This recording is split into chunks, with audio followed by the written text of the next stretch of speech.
Welcome back to another episode of the Big Weekend Review, where myself and Crazy Ginger Cabbie give our expert analysis over the weekend's action. How are you, sir? Yeah, I'm very well, thank you, mate. Before we start with football, I want to ask you something. How the are you moaning at 7:30 in the morning? It's 7:30. Just get up and go about your day. You ain't even had a latte at that point. It just obviously real people are up at that time. Yeah, I'm up at that time. I'm up at 4, but I ain't moaning. Okay, well, yeah, but all you have to do is just sit in a nice warm office telling people, yeah, through you go, no stop. Whereas I'm out there in the field, and it just, as I was saying, like you see through the video, I was just talking about pet peeves in the cab. Not even in the cab as you're driving. What gets on your tits? For me, it's people that don't say thank you. What gets on your tits out of the cab? Out of the cab. What's a pet peeve out of the cab? Yet again, like you could be walking through like a mall, shopping out of that very American terminology there, and you'll hold the door open for someone, and they'll straight through and they won't say thank you. Like that, it honestly, it grinds my gears more than it should, and you can see I'm getting irate with it now. I've got two that really piss me off. Go on. First one is when you're in a supermarket and you can clearly see it's a couple together and they pay for their shopping separately. You. Yeah. You. Yeah. Yeah. That. She's got him wrapped around his finger. You pair of pricks. Yeah. You really need to pay for things separately. And the second one is people who use 2 cash machines at the cash machine. Yeah. No. At the bank. You use one, yeah, and then off you trot round the back of the queue. And you can start again. Yeah. Can't stand it. Who's moaning now? Yeah, well, you reeled me in, mate. Yeah, sorry. Reeled me in. Halfway through the day, everyone's up now, so you've earned the right. Also, It's actually not that bad in the flesh. I can't get my head around it. 65 brick for that. My 10-month-old son put a bit of paint on his hands and feet, and he'd probably come up with something like it. and it's on it, yeah. But Pharrell's just he's absolutely cottrells with Adidas, and he's done well. I know I'm name dropping now. I probably shouldn't be doing it, but shit happens. He probably follows you anyway, doesn't he? Of course he does.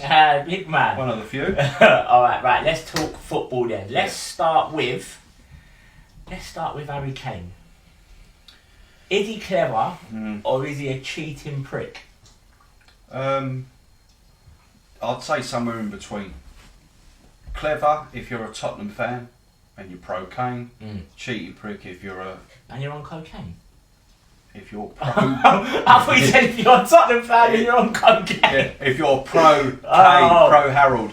I just listen. It is sort of clever, but in today's modern day football, in today's modern football, you can't be doing that. It's dangerous. It is dangerous. I mean, there's nothing wrong. There's nothing wrong with giving a slight nudge or like an arm, but he backs his whole body in, and if he ain't careful, someone will get it wrong and they'll come down and seriously injure themselves. But listen, as I say, people are going to say you're saying that because you're an Arsenal fan. I think Harry Kane is the league's best striker. Oh yeah, easily. Without a doubt, and he's a good number 10, as we said before.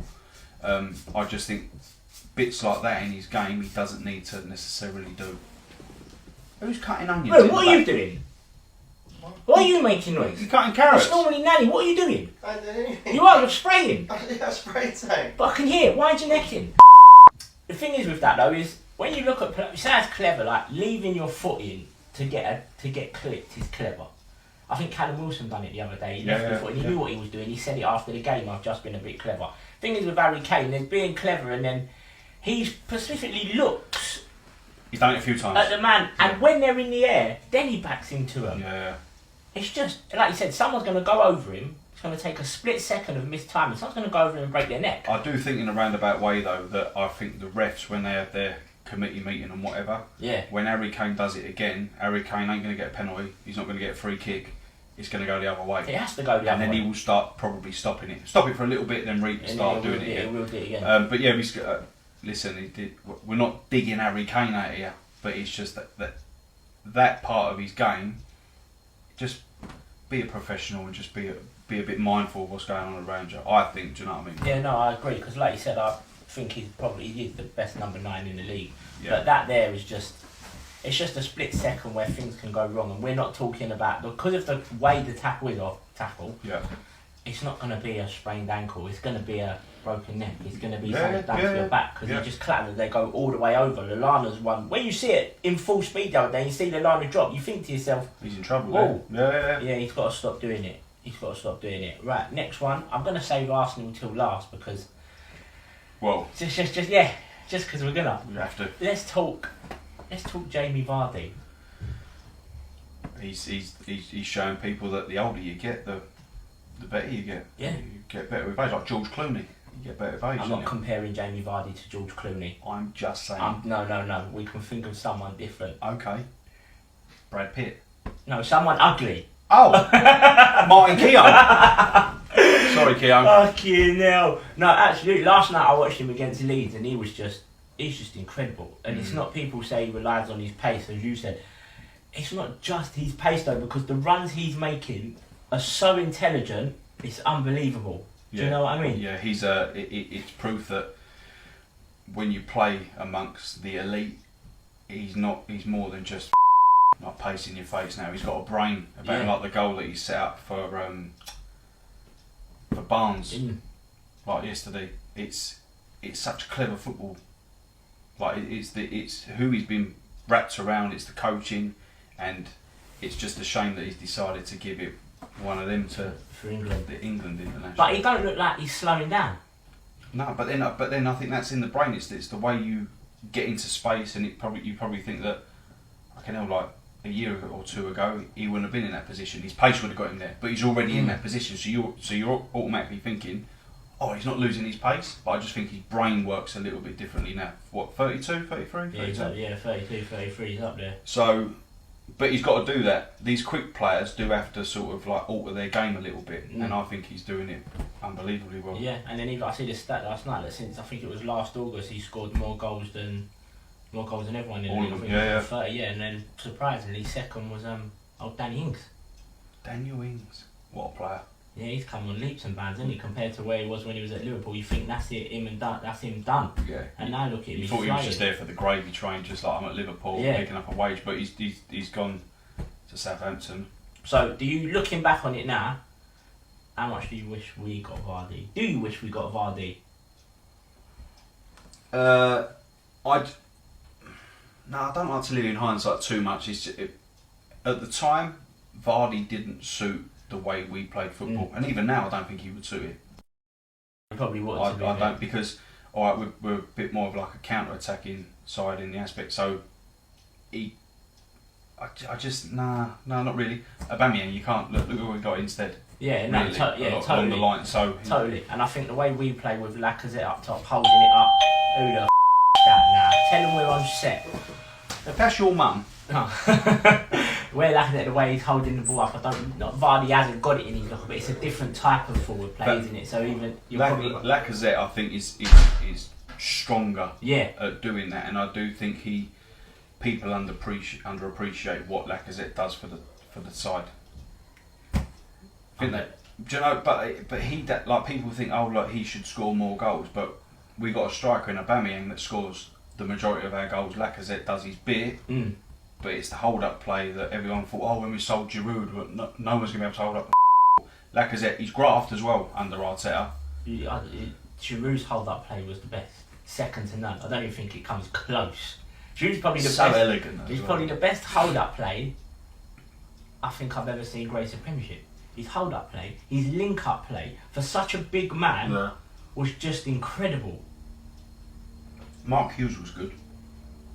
I can't remember Mark Hughes as much. Oh yeah, you're young, aren't you? Yeah, so, yeah, exactly. Can't remember Mark Hughes as much. Giroud was just, when you look back... He was underappreciated, wasn't he? You sung his praises from early doors. But the thing is though, the only one I look back in hindsight and thought if we had them two together, we would have been a problem for everyone, and that was Giroud and Suarez. If we had got Suarez and had the pair of them, it was trouble. Yeah. Them two linking up would have been mental. Yeah. That would have been it. But it's all hindsight again, isn't it? Well, I know that. I know that. Right, so let's get Arsenal. Let's talk about them. Because 2 weeks ago we sat here and said it's another defeat at the Big Six, it's this, it's that. Not no more. It's over. What impressed you most? Well, we'll say what players impressed you most? Yeah. I think I know what you're going to say. Mhm. And then what impressed you most about the setup and the tactics that we employed? I'll go with the tactics first. I think like Arteta went into the game knowing, I think, because he's played in the games where we've been bashed around the park quite a bit, so he knows that going into certain games and not being told certain tactical things to do in the game, it's like Wenger was like, on your trot, go and like just go and play. Whereas he's nullified what they've got, what they had, and was just like, right, as long as we keep it steady at the back and we don't concede, we will create chances. Like, look who we've got going forward. Like, we're not scoring as many, but we're still creating the chances. So I think he done that very well. I think this is going to go under the radar here because everyone's going to go on about Partey and like Gabriel. El Neni was unbelievable, wasn't he? The Egyptian Pirlo. Yeah. That's what he's going to be known as. The Egyptian Pirlo. What he does different to Xhaka, he gets about the pitch a lot easier. Yep. His engine is absolutely outrageous, closing, and that's the way Arteta wants to play. He wants to do the pressing game. Xhaka's a bit too stiff, and Xhaka, yeah, he is. I've said it for years, he holds onto the ball too long. The only thing that Xhaka's got over everyone else in that team is that ball. Yeah, that outlet. I'm a Xhaka fan, you know, Yeah, I know. right? And for the first time, I've always said that I think we're better side with Xhaka in. Now we've got Partey and now Nenny together. For the first time, I can look in that team and say it don't actually need Granit Xhaka. Yeah. Because Granit Xhaka in that midfield there is only going to slow that down, like you said. And Nenny's just like a recycle bin. He gets the ball and bang. You know, a bit like Coquelin when he was playing with Santi, playing with the right players. Person. And Partey is just, he's on another level to what we've got. Do you know what I like? Is when he likes that outside the boot, like flick chop. And his vision of the play as well is very good. Yeah. Like, he can get the ball out wide. Yeah. Like 30, 40, 50 yard pings and stuff like that, but then he can keep it simple, the intricate stuff. Yeah. He can do all of that. And he's a powerful runner. He drives through that midfield. Yeah, strong. I mean, Pogba is one of the strongest players in the Prem. No one really batters him off the ball. He had nothing, did he? But Partey against him was like, yeah, give me that. Gave him the old Vieira stiff arm. I'll take that. Yeah. So do you think because the way we played at the way we played at Liverpool, we did too much defending to actually win those games? I think we were too scared in those games. Do you think he told them yesterday? Was it yesterday? No. Do you think he told him Sunday? We need to go out. We need to go and attack more because there seemed to be far more intensity from minute one going forward in that game than what there is the previous two. It was like our FA Cup games that I've said before. We need to play like that, and that seemed to me that it sort of like let the handbrake off a little bit and was like, go boys. I do think that you got to know your opponents a little bit because let's have it right. You go to attack Liverpool, chances are you're going to get torn a new one. Same with Man City. Man United are not on the same level of Man. So that handbrake, let's call it, was probably released a little bit and to say. That's his Instagram. That's one of his fans. Fans, it's whatever. No, you're not having a dick pic again, John.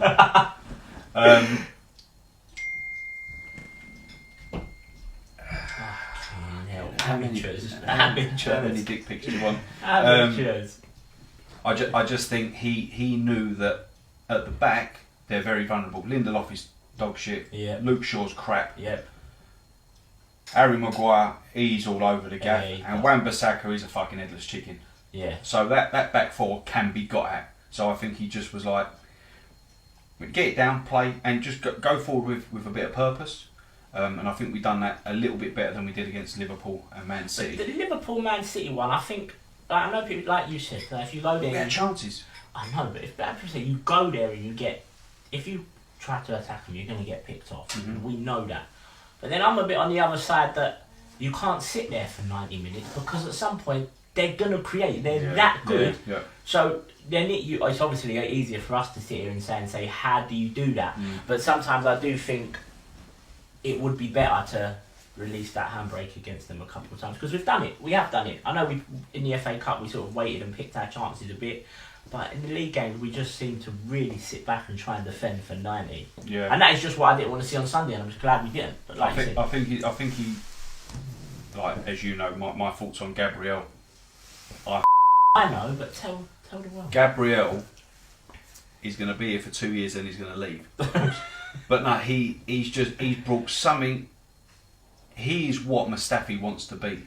Like when the ball gets played into the striker's feet, he's up their arse. But because he's quite agile, he don't get turned or beat for pace. Exactly. And he doesn't lunge in. Whereas Mustafi tries to get in front of the man to the ball. Yeah. And he gets rolled easily. Yeah, Harry Kane done it to him time and time again. Jesus Christ! But Gabriel, I'm buzzing that he's there. And yet again, left peg. It's unbelievable. Just sweet. Him and Kieran on your trot. Yeah. Love it. Tierney, by the way. Tierney. I'm getting right. This is getting far too Arsenal 5 for me now. But no, we deserve it after that. We've waited 6 long years to win it. 6 long years. Yeah. Hence the reason I went mental. But we had 6 long years of hole in the ceiling. There will be one day, I'm telling you. There's going to be a ceiling. Or your nan. One of them's going to get broke one day. Yeah. We're just trying to decide which one. Your nan will kick you out. To do. That one right in the middle.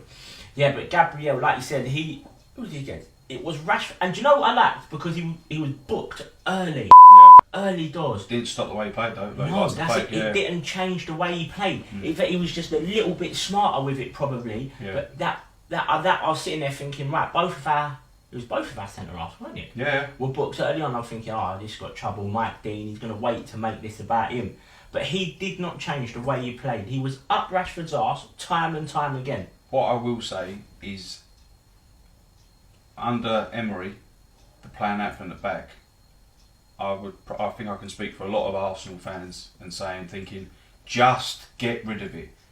With Gabriel there, you're not like that, are you? Oh no, I'm comfortable with him. Yeah. And then yet again with El Neni, hopefully I'm not going to be proved wrong here. He gets rid of the ball a little bit quicker, whereas Xhaka sort of like comes into him. Like when the last person we had who could get rid of it quite quickly, both feet was Sandy. Yeah. You don't know where he was going to turn, so we weren't under that pressure. Yeah. Whereas Partey, mate, I'm optimistic for the first time in a long time with Arsenal. Yeah, definitely, and I think you're right there with the plan out from the back because you give it to Xhaka, you can only play him onto his left foot. So they'll read it. They already know what's going to go on. Now all of a sudden you're forcing it. You're under pressure. You're trying to look for a different type of pass than what you've been working on all week throughout training. Even when what's his name had it, we tried what's his name there for a while. Guendouzi. Yeah. Guendouzi would get caught a couple of times, but like you said, with the pair of them now, with El Neni's energy, there's so many options. For and Ceballos can play there and all. Still not sold on Ceballos. No, as in like he can play. Yeah, he can still. Yeah, he can. We're going on like a title charge off for the top 4. Ceballos isn't going to be that player to drag you through the season. Yeah, I like him, good squad player, but you need like Partey. You just see him in a couple of games and you think, do you know what, he's got something. So we're sticking with Partey and El Neni for the rest of the season. If it's not broke, you don't fix it, do you? Definitely, mate. I think it really was. I was really impressed with him. Really impressed with him. Right, I think that's it for this week. I'm going to let you go back to your real job. To my moaning. Yes, to your moaning. Yeah, large and in charge. And we will be back next week where we have Arsenal, Aston Villa and Man City versus Liverpool. 0-0. Probably. Yeah. Probably. Aaron? Nice, mate. Bo. Wallet. Nice one. Bosh!